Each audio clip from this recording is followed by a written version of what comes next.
Sylvia Sanchez ibinahagi ang tunay na pagkatao ni Janice de Belen. Sa isa sa kanyang recent Instagram post ay ibinahagi nga ni Sylvia Sanchez kung gaano niya ka-idolo si Janice de Belen. Aniya, lumaki akong ikaw ang idol ko sa telebisyon.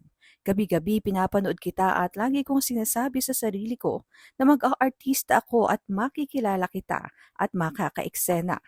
Lahat ng pangarap na yan ay natupad. Ikaw ang kauna-unahang artista na nakita ko at kinausap ako sa baba ng opisina ng Regal Films at ang swerte ko noong araw na yon.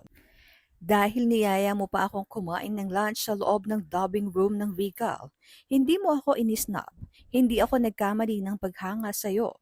Hindi mo lang alam kung gaano ako kasaya. Sobrang saya ng mga oras na yon dahil ikaw na idol ko na pinangarap kong makilala at makaeksena ay nasa harapan ko. Kinakausap ako at naging kaibigan ko pa. Akala ko hanggang doon lang lahat yon.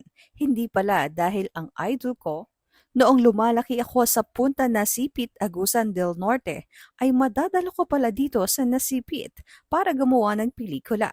Ang saya-saya. Ibang klasika, Lord. Maraming salamat po. Ang aking pinangarap at naging inspirasyon, si Flor de Luna, Miss Janice de Belen.